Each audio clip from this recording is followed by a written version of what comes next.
The whole Agile and DevOps for me is a philosophy, is an ideology, it's a mindset, and it should really be injected and spread across multiple silos. If anything, it's to bring silos down.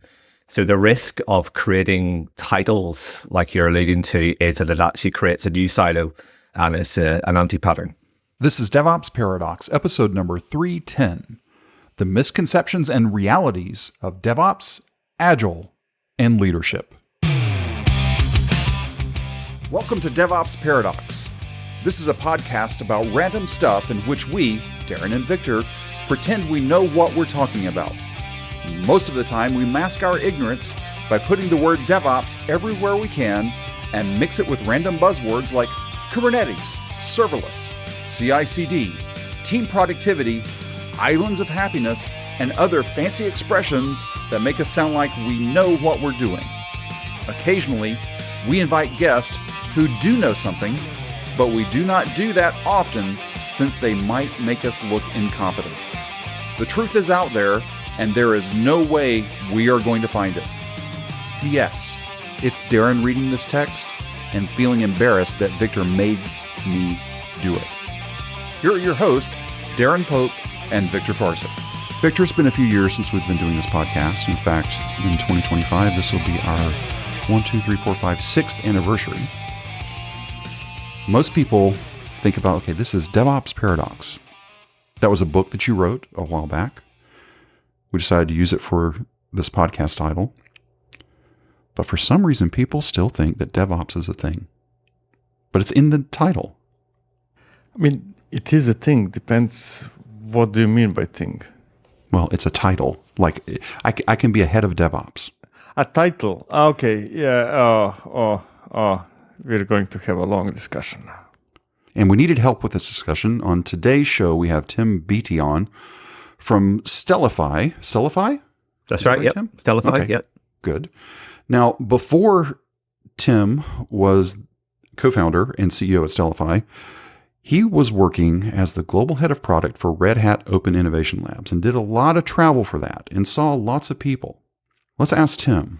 Tim, is DevOps really a title that someone should have? No. Okay, good. Thanks for listening, everybody. Thank you. You're welcome. Have a nice day. No. So where did this twist come from? Now, you've also co-authored a book, too. But it's like, why do people think, and let's go ahead and throw another one in there since we're making half the world unhappy, Agile also shouldn't be a title, right? I've seen both Agile and DevOps become buzzwords, huge buzzwords. And when buzzwords emerge, people create titles to sell themselves, like Agile and DevOps. I think I have seen and met some very good DevOps coaches and Agile coaches or facilitators, and then maybe put those buzzwords in their titles. Maybe it helps them market themselves. But when I see things like the DevOps Engineer, or even the DevOps team, or the Agile team, it suggests a silo is being set up to create this pocket of Agile or this pocket of DevOps. And the whole Agile and DevOps for me is a philosophy, is an ideology, it's a mindset, and it should really be injected and spread across multiple silos. If anything, it's to bring silos down. So the risk of creating titles, like you're alluding to, is that it actually creates a new silo, and it's an anti-pattern. I understand. Agile coach makes sense to me. DevOps coach makes sense to me. Because it's a person who can explain to you a thing or two. Makes perfect sense. Now, what is curious is that we did get DevOps Engineer. I hear that a lot. We never, and I think it's completely silly. It's completely against the idea of DevOps. But we never got Agile Engineer. I never heard Node.js developer saying, I'm an Agile Engineer now, right? So it feels that DevOps is going even a step further in that nonsensical hype adoption or something like that. Because I hear DevOps Engineer all around. Everybody's a DevOps Engineer. Yeah. Whatever you were doing, doesn't matter. It's completely irrelevant what you were doing. You're a DevOps engineer. Let's face it now. So I agree. And I love the idea of coach. Now, here's the thing. I think a great coach should be trying to do themselves out of a job. I think a great DevOps coach should be trying to enable, facilitate DevOps practices and set up the technology if they're, setting up, containerization or virtualization as a part of that. That could be a part of their job. But they should be doing it with a view to the teams around them that they are coaching or enabling being self-sufficient. And that might work for some coaches, but for some others, that might be fearful. That might be, but how do I keep justifying my existence? How do I show the impact? And maybe that's how, a DevOps engineer is either that coaching role, and it's just been maybe mislabeled, or there's a real misunderstanding, and whoever's brought that role in has thought, this DevOps engineer is going to make DevOps a thing here. They are going to set up DevOps, and any questions about DevOps we'll send to the DevOps engineer, and it'll be kind of siloed and containerized over there. And that's wrong. That really brings down the whole point of DevOps, which is about bringing development and operations together and creating collaboration and creating fast feedback loops and all sorts of things. And the DevOps engineer, I don't know. So I think it's just very confusing. And I often, when I work with clients, I am the first to say, when I see all these roles on LinkedIn, the DevOps engineer or the head of DevOps is a bit of a warning sign for me. Let me go the other direction. So I think we all agree that the coach, so Agile coach, DevOps coach, seems reasonable, right? Mm-hmm. You need some help getting started. The flip side to that as far as I can remember, there was never something called a waterfall coach. Yeah, that's right. I can't now.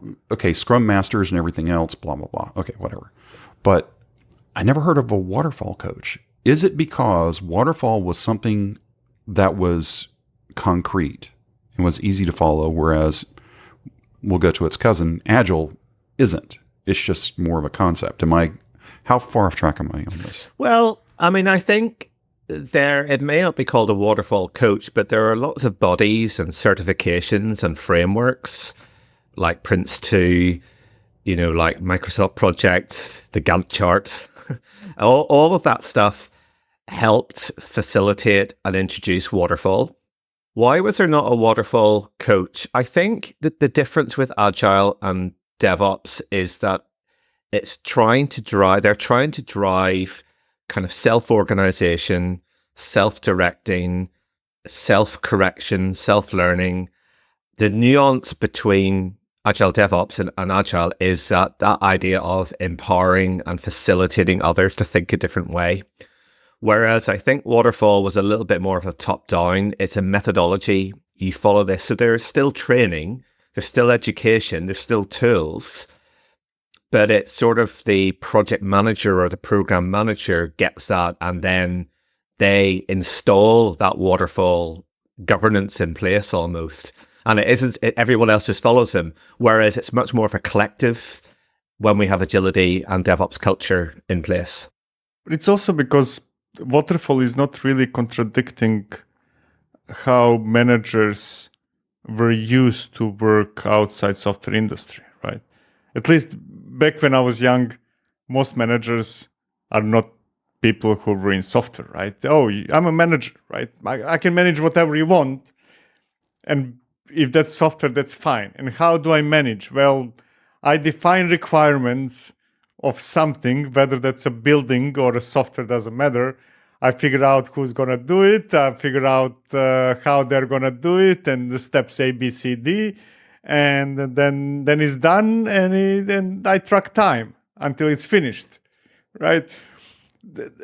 I feel that there was never a need for Waterfall coach because Waterfall is not conceptually different than that same manager working on anything else. Yeah, and it's very methodical. It's like following a recipe. You just do this and do this and do this and, time this and, tick this off when it's been done. So there's a lot more complexity, I think, involved when it comes to embracing agility and more kind of collaborative practices like that. I don't know. The way that both of you just set it up, I could have replaced waterfall with agile or DevOps, and the same thing would have happened. The way I've seen them implemented in most places, that people still try to apply the waterfall or the top-down methodology in something that inherently isn't supposed to be top-down.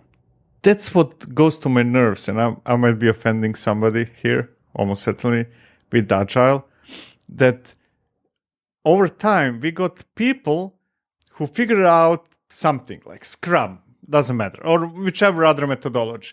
And then that became religion, and kind of, if you're not following this, you're not doing it right. Right? Oh, it needs to be, 5 minutes stand-up. It cannot be 6, it cannot be 4, because the higher entity over there decided that that's how it should be. And I feel that all the people, whether that's right or wrong, it's a separate discussion, but all the people that follow certain agile methodology up to the ladder are going directly against the idea of it.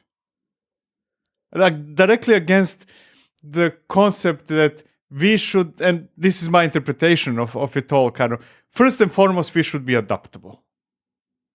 We should adapt to changes, right? And then somebody comes and say, no, you're not going to adapt to anything. If you haven't done a stand-up today at 7 o'clock in the morning for 5 minutes, not a second longer or second shorter, you're not a team player. It's a really good point. I think what you're stumbling upon here is a difference between agile and an agile method, or being agile and doing an agile framework. Now, when I've coached teams to adopt agile, I do often start with one of those frameworks like Scrum. I respect the frameworks. I think, the frameworks have become famous and globally adopted because there's good stuff in there. And I do, especially for immature teams, I say, look, let's follow the rules, at least for a month or two, right? And, the Scrum Guide has got a lot of good thoughts around, durations and the order things happen in, and how many weeks and so on. And so I do like to respect that. Now, here is the indicator of a maturing team, a team that's becoming more high performing. When they come and say to me, hey, Tim, why do we wait 2 weeks to do a retrospective? Why do we have to do these every other Wednesday afternoon? Would it not be better if we did these retrospectives a bit more regularly, like, 10 minutes at the end of every day? Or why don't we just have a real-time retrospective board up, which is a practice I love to adopt? When the teams start to realize that actually we could adapt this and make it better for us. Another one, why do we wait to the end of the sprint to ship the release? The product owner sitting over there, on day one of the sprint, we might have got this cool feature done. So why don't we just go and talk to the product owner, make sure our definition's done and satisfied. And if everyone's happy, why don't we just push it into prod now? That again, this is us maturing and adapting the framework. One last example. Why do we do these stand-ups every day? These 15 minutes, okay? It was good. It got us talking every day. It was a good ritual. But hey, we do mob programming now. We're always working in pairs and mobs, so we're kind of in sync with each other. So do we really need that? Now, when this sort of thing happens, I think, well, let's adapt the framework. So I kind of think agile frameworks, they're almost like guardrails to get you started, to keep you on the straight and narrow, right? And it's a good set of guardrails. But bring the guardrails down when you can become, higher performing and you're maturing to a level where you don't maybe need those guardrails as much. Now, waterfall, I think, is a set of guardrails which are pretty rigid, and they're going to stick around. These phases are going to happen no matter what. So it's difficult to bring down guardrails with waterfall. And that's, I guess, it's the flexible nature of Agile and DevOps that allows us to bring down those guardrails at the right time. Many times we hear about big A Agile and little a Agile, right? Am I doing the frameworks, or am I just trying to be Agile? I was just thinking, I've never heard us talk about having a big D DevOps and a little d DevOps. Is that even possible? It's a very good point. I think, Agile, as I understand, when the 18 guys met back in 2001 and built the Agile Manifesto, there was some discussion about what they called it. And I believe, if the story is true, adaptive was the word that resonated the most. But one of the guys, I think it was Jim Highsmith, had already written a book about adaptive theory, and there was a concern that maybe he would get all of the consulting and all of the money, if that's what they called it. So they came up with Agile. And I think the nice thing about Agile, it's kind of it's an adjective and it's a noun. So you can be Agile, you can use Agile, you can do it. So it's quite an Agile word. DevOps is a little bit more, how do I put this? It's a bit more of it's a bit of an ugly word, really. And I think I often find people think DevOps is this techie thing, and especially business people. I can't get them to. They're not interested in learning about DevOps, and I think they're the people that will really benefit from it. So I don't know. It's I suppose it came from merging these two words together, development and operations. So the way the title was structured was a little bit different to the way the title of Agile was structured. Maybe that's why we haven't had the little d, big D. But I think the same challenge exists of doing DevOps versus being advocates of the DevOps philosophy, which is probably the longer way of putting it. And that's what I try to coach. It's like, let's embrace this philosophy, let's embrace this ideology, and let's use these methods and frameworks to help us achieve this idea. And it's more of a world of continuous delivery through DevOps. I think, Victor, the next time we have Patrick on, we're going to have to ask him that question, since he was the one that coined it anyway, just because it never crossed my mind before. It's like, okay, I'm used to big A, little a, but why not a big D and little d? I don't know. Anyway, Patrick, we're coming for you next on that. I feel that Agile is something that is taught through in terms of rules in a way, right? Oh, this above that, that above this, and so on and so forth, right? Well, I feel that DevOps is a much broader idea, right? We cannot have teams like developers and operations living in complete isolation. We need to somehow enable self-sufficiency, right? Without really prescribing, hey, I value this or more than that, which is what Agile did. So I feel that that's part of the confusion. And I also, people freak out when I say this, but I think that that DevOps is in a way improved version of Agile on a single point. I think that one of the important, maybe not part of manifesto, but one of the most important things of Agile was, hey, how can we make those teams self-sufficient, right? How can they move at their own speed without depending on the rest of the company and waiting for something to happen, some miracle to occur, right? But in practice, I think that failed miserably because Agile teams simply forgot about half of the company.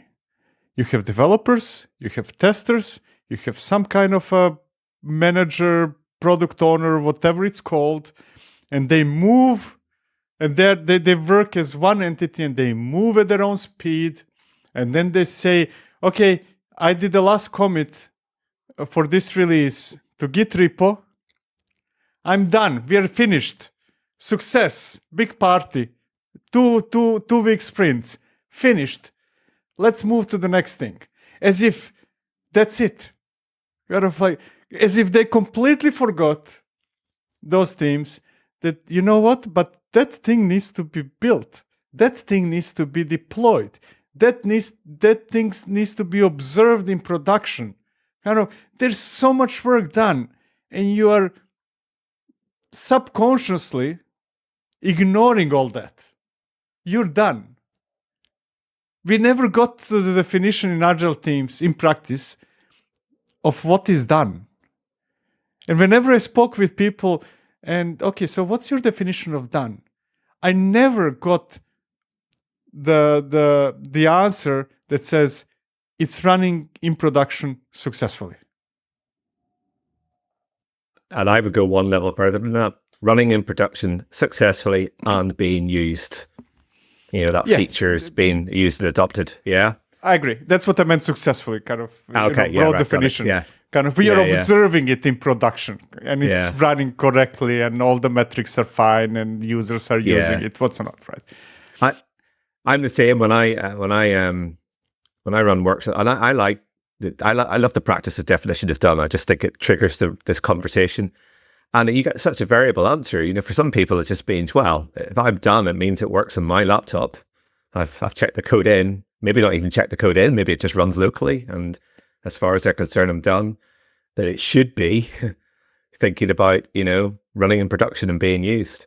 You triggered a thought there, because I wrote a blog post several years ago, and I got a bit of heat over it because I jumped on the fact that people were adding sec into DevOps, DevSecOps.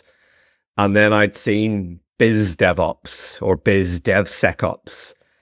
And then we talked about the designers, and it was biz DevSecOps.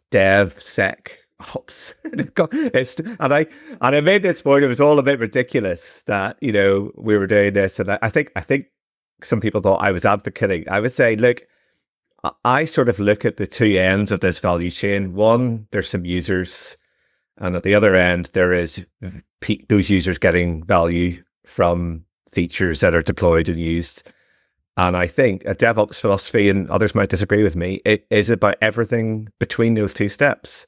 And that is basically incorporating, what people would say is design thinking and agile development and operations. And it's finding ways to bring that collaboration and silos down so that we can get value flowing through that chain as regularly as possible. And so I always cringe a bit when I see DevSecOps and biz DevOps and all of that. Yeah, it's funny. I feel that that's ridiculous, right? That's people misunderstanding. What's the point? The point is to deliver this thing to production successfully and confirm that it's running successfully, that users are accessing whatever. Or let's say observe it in production. If you define it like that, what do you mean DevSecOps? I mean, if you think that security matters, then you're part of that chain, right? Whichever part of it is missing, you need to become part of it. DevSecOps is, in practice, yet another silo. Okay, so this is how security people can continue working by themselves and tap themselves on a shoulder to say, now we deserve bigger salary because we are not security experts anymore. We are DevSecOps. I'm just sitting here trying to not bang my head against the desk because all of these things just send me sideways. I'm trying to temper myself right now. Just I'm being calm. Why does this continue to persist after all these years? I mean, I've seen agile coaching come and go again. Waterfall, Scrum pretty much sticks around. Like, I'm thinking airline manufacturers. I want them to follow waterfall methodologies to the nth degree. Now, doesn't mean I don't swizzle some agile within some of those steps, but I want to make sure the wings are on. I want to make sure the wheels are on before it ships. And I don't know that Agile's going to cut it that way because, we're talking about Agile. It's like, well, okay, it's ready to go. My part's ready to go, so why don't we just ship? Because not everything else is ready to go. Okay, let's play this out for DevSecOps. Let's say it is true. And I'm working in a regulated industry, pick bank, broader finance. I've got a new app out there, and I'm deploying it worldwide. And I'm capturing lots of personal information. And we ship it without getting it approved by security, governance, legal. And we launch in Europe, and guess what? Now I've broken every freaking rule that exists in Europe right now. Why do you think that waterfall gives you that and others don't? Oh, it does. I'm not saying that it does, but I'm saying it's a more rigid structure than what I've seen with most agile structures. Am I way off on that, or did I just have a bad experience? Let me just give you one example. Airbus. Yeah, I was trying to not name names, but yeah, go ahead. Yeah, I mean, they're doing as waterfallish as it can get, and it failed big time. Yeah. Well, you can say the same thing for Boeing. Yeah. Sorry, I'm always mixing those two. Boeing, sorry. Yes. Boeing. So, It's I can't Boeing, the remember US. I'm always mixing. Yeah, Boeing, sorry. Well, there's a lot of other broad things within Boeing, and again, I'm not going to throw them under the bus, but just stating that high level. That's why I want really structured things for things where life and death matters. But most of the time that we write things, it's not life and death, or is it? Software for medical purposes. Life and death. Yep. But I'm still going back to my previous question. Now I'm putting you on the line, Darin. Kind of like, okay, why do you believe that? Well, let's forget about belief. In practice, do we have any indication that waterfall gives you more Safety? safety? Yeah. The answer is no. There's no. Based on what I've seen, the answer is no. Do I think more top-down gives me more safety? Depends. Am I really going off the rails? Well, I'm thinking about the airlines that you're talking about and safety being paramount importance. And to be honest, any industry, safety is important. But I want to turn what really is safety and how safety can prevent some of the disasters that we see in the news or, big problems happening. And I think it's actually lack of safety at the team level and the individual level.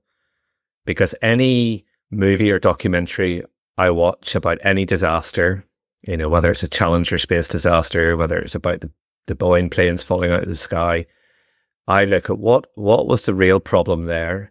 It was that the people developing the parts, developing the technology, did not have safety to feedback, to challenge, to say no.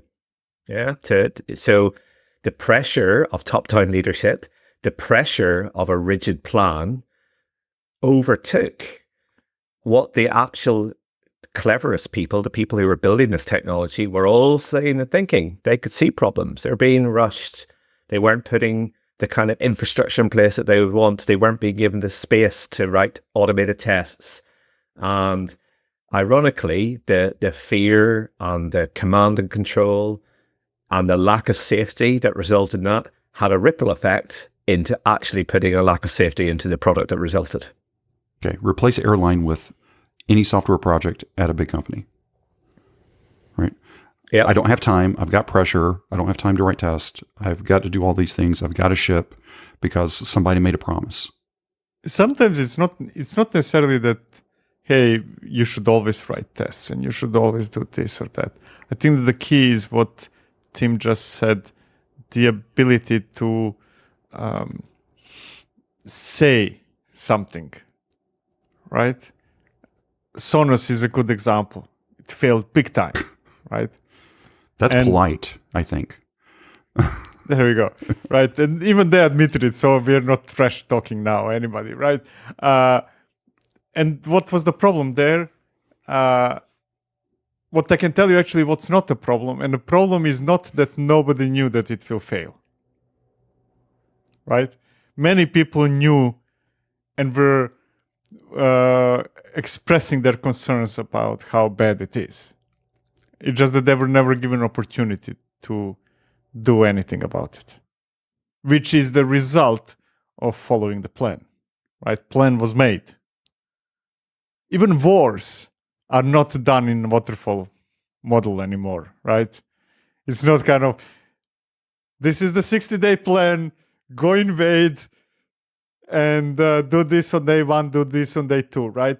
Even military, which is probably the most rigid institution that exists in this planet, is actually more agile than waterfallish. Kind of, this is the plan, go on a field, and then adapt.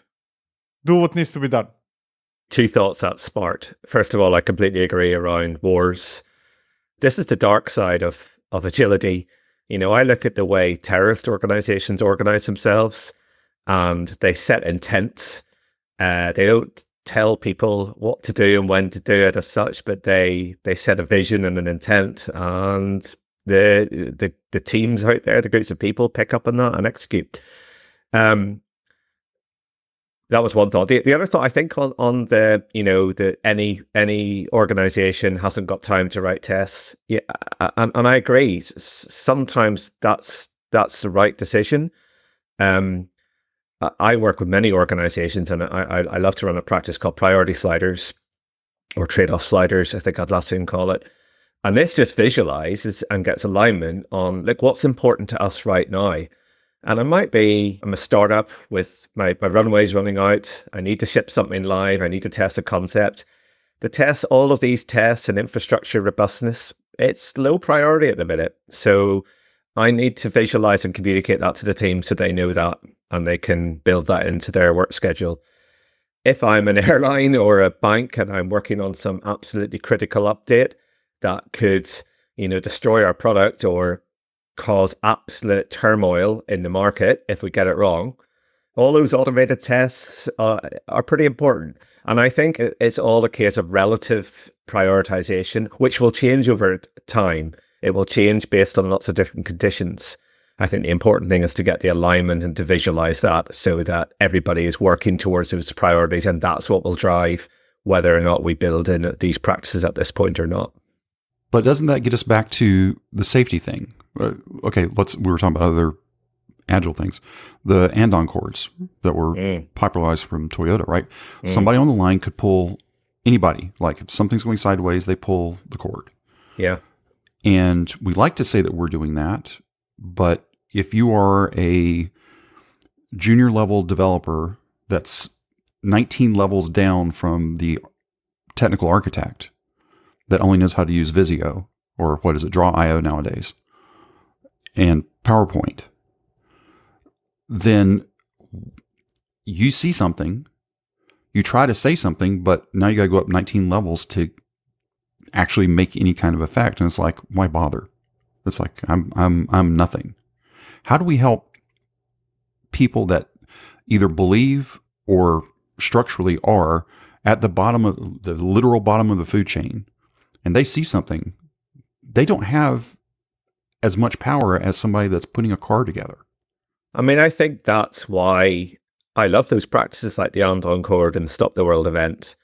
Great leaders will encourage those kind of behaviors and that kind of mindset by really driving those practices and encouraging those practices. And it has to start with the leadership.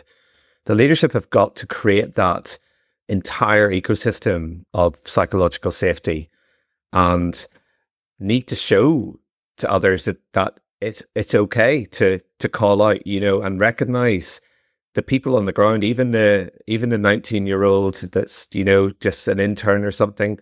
If they're working close to the technology, they know better than the leaders. They will see those problems before anyone else, and it's okay to report them up. And I think there's lots of tools that can help visualize and help create those little feedback loops. And it's really up to the many levels of leaders to encourage that culture so that safety is observed and also experimentation is embraced. We want to encourage the idea that we should try things out. We want to get better. We want to continuously improve. Gosh, in today's market, it's harder than ever to beat competition and being challenged all the time.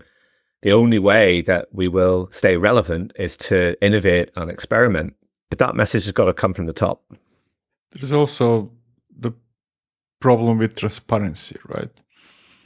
In a non-transparent situation or team or company or whatever, you can pull that cord and say, I'm not continuing without tests. But if company is not transparent, you're going to feel very strongly about it, right? If company is transparent and you know that, for example, you have only 2 weeks runway until you go bust, you need to release this even if it's not tested, then the situation becomes very, very different. And very often, at least I didn't, long time ago when I worked in similar companies, I had actually no idea what's going on, right? I really did not understand what are the true business goals of a company. And without that, how can I pull that cord and say, stop, world stops? I have no idea. But we're sort of still stuck in the same problem, though. Tim, what you were saying is, I believe is true. It's got to be coming from leadership. But then we get back into the top-down thing again. So we get into this vicious cycle of, okay, in order to have safety, the safety needs to come from the top down. So that's good. The corollary to that is bad leadership will allow anything to happen. Or not allow anything to happen. Or not, well, they not allow, I guess it's both. Not allow anything to happen, but they also allow anything to happen because they are checked out. They're more concerned about getting on the back nine of the golf course than they are about making sure that they, actually make sure the company is successful. I mean, it's a very fine line. I guess, again, based out of where I've worked over the years, it's the places where I've seen where it's been smaller companies have been more successful in shipping faster, more successfully, we'll say it this way, done, than I've seen with bigger companies. Now, bigger companies will get there, but instead of it being 6 months or maybe a year, it's 5 to 10 years. Like, okay, here's one that's very close right now. At time of recording, SpaceX has been launching and launching and launching. Forget all the politics. It's amazing, right? SpaceX just goes. Blue Origin finally got their first rocket up with a test with New Glenn, went up. Now, you think about it, those are probably going to be the two major ones. Think about, we'll go back to Boeing. Again, not to throw them under the bus, just stating facts. Last year, they launched Starliner. How many years did it take to get Starliner up? They had 2 astronauts on it. They went to the space station, and they got stuck because Starliner couldn't get back. So now they're going to come back on SpaceX. SpaceX, from day zero, looking from the outside, I don't know anybody on the inside. It's very interesting how it appears that they came out of nowhere. But in reality, they've been churning. And if you go back and look at each one of their little launches, each one of the little ships to launches, to now, number 7 of whatever their big ship is scheduled to launch again. And I have to say, when they caught it with the chopsticks on whichever number that was, 5, holy cow. I didn't think I would ever see that in my lifetime. But now reusable rockets from a SpaceX perspective, New Glenn, by the way, I heard what they weren't able to capture. That's fine. That was their first one.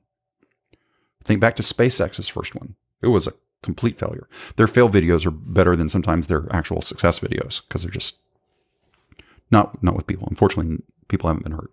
Why am I going on this rant? Just because something is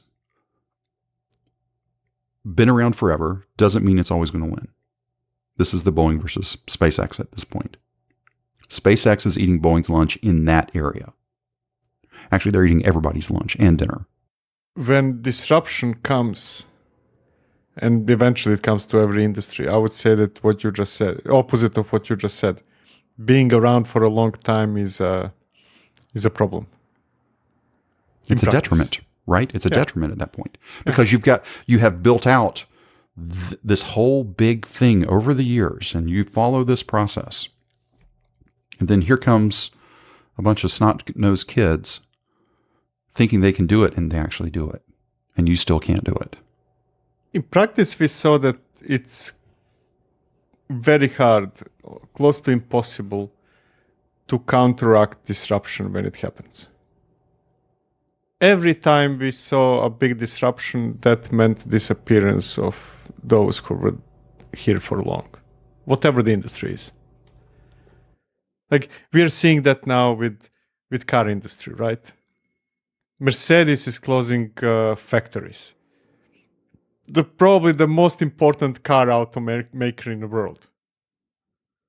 Because they cannot react to disruption. It's funny that Darin, you raised the space race. I heard a story about the success of the moon landing in the 60s.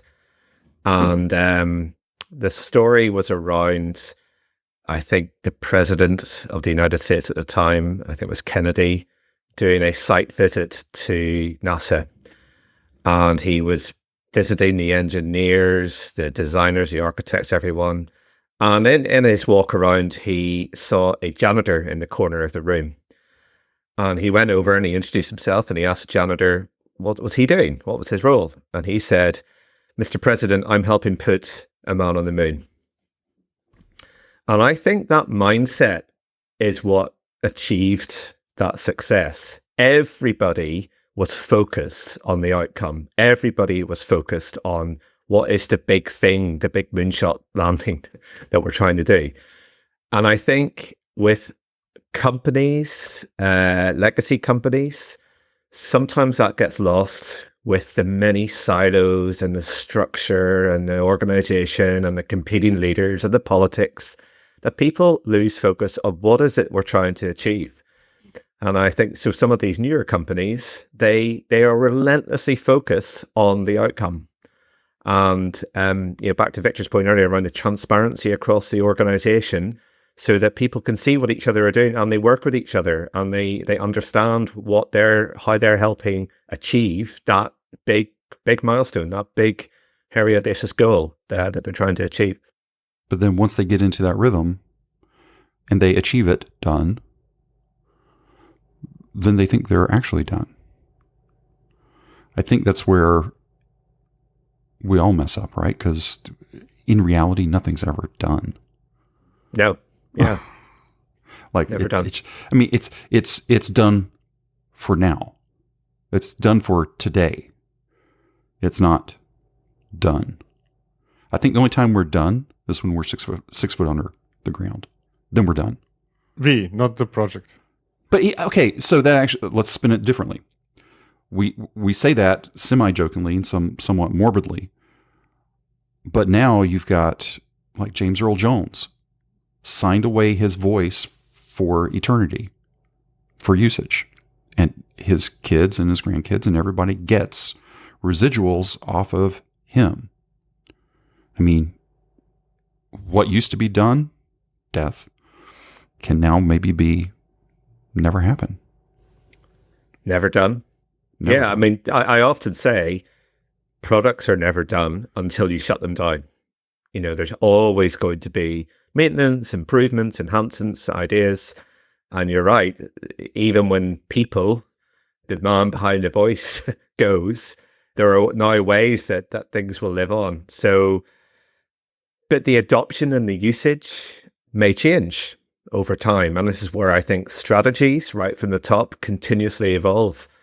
So what might be the focus this year to get done, it'll be different next year because something else will have changed. The market will have changed. The environment around us will have changed. Competition will have come in. So strategies are continuously evolving. So the most successful companies are where communication of strategies and feedback and learning from the delivery is in a constant system of work. So it's continuously adapting. And that's back to that word, adaptive, and how adaptive organizations succeed. Here's a question. It's been a quarter of a century since we were introduced to Agile, right? When do we give up on companies transitioning? When do we say, okay, so will there ever be a moment in the future, if not now, that somebody comes and say, oh, maybe I should try this thingy. And then we say, I mean, it's too late for you, man. Just give up. So this is my personal approach here. I give up whenever I look at an org and I think it's so simple. What you do is so simple. I don't think you need Agile. And you know, I am not anti-waterfall. I actually think there's a place for it in many organizations. And I think, why are you're adding a headache? You're adding complexity where you don't need it. Just follow this recipe, and just keep doing it. Okay. If your context changes and it's something not so simple, then maybe we'll look to introduce it. So that's where I give up. The word Agile, I don't know. I am seeing a lot of negativity towards the word agile or the word DevOps or and it's been replaced over the years. You think, agile is kind of replaced by DevOps, and then platform engineering and site reliability engineering has come in recently, and OKRs have come and gone. Product thinking, product mindset, product organizations, there's a lot of focus on that. So they get dressed up in different words. I guess I try to avoid the buzzwords and say, well, let's not try and be agile, but talk about the behaviors and talk about the kind of the concepts and philosophies of iteration and collaboration and incremental building and connected outcomes and things like that, because that seems to resonate much more. I think what you were just explaining there is leadership, and I'm using leadership in a broad term, not necessarily the C-levels, but leadership is not painting this is going to be too buzzwordy, painting a vision clear enough that the people are able to take it and run with it. Yeah. And that's a big problem. That's because they don't know, because they're answering to somebody higher. That leadership's answering to somebody higher versus, okay, hey, we've got this website that we need to get shipped, or we have this application that needs to get shipped. And its purpose is to make sure that the user of this application is able to transfer funds from one account to the other without fail. And that's it. That's all we're going to do for this first launch. Go. Now, we know there's going to be lots of rough edges around there. We're going to have legal blah, blah. To me, I could take that and run with it. Now, I have lots of questions, but it's very clear what that is. And it's pretty rare that I ever hear it that clear. Yeah, it's either that kind of granularity isn't understood or known by the leadership, or I don't know, I see an awful lot of a leadership's vision being written down into an email. They hit send to all employees' email list, and they think that's it. I've communicated my vision. I think everybody in the org will have now downloaded that vision into their heads and they fully understand it. What they don't realize is that there's usually a lot of nuances, a lot of conversations, a lot of research that's gone into that. And there's no way that can be communicated in one email or one all hands meeting. And it will probably change. It'll probably be out of date very soon. So this is where the collaboration from the leadership and it being a two-way conversation between the leadership and the teams and the individuals on the ground, and feedback loops being built into is where strategies will succeed. So it's, yes, communicating very precise things like the example you've given, but also having an ongoing dialogue as strategies evolve and having the teams be a part of evolving those as well. That would be a brilliant business. Imagine doing consulting and saying, for $500K, I can reorganize and improve your company. You get money wired and you send an email. I say, I'm done. Here it is. Yeah. Thank you so much. Yeah. Well, but that would reinforce, okay, let's play that out. The C-level says, why did we pay $500,000 for somebody just sending an email and saying that it was going to make everything better at the company? And my response as the recipient of that $500,000 is, well, that's all that you do. Why would I need to do more? Because if you believe it's all working great now, that's all I needed to do. Then you get into the real work. And hopefully that leader would have enough intelligence to understand, oh yeah, I've been screwing up all along. I probably should stay off the golf course and probably stay focused here a little bit more. So again, Tim is the CEO at Stellafai.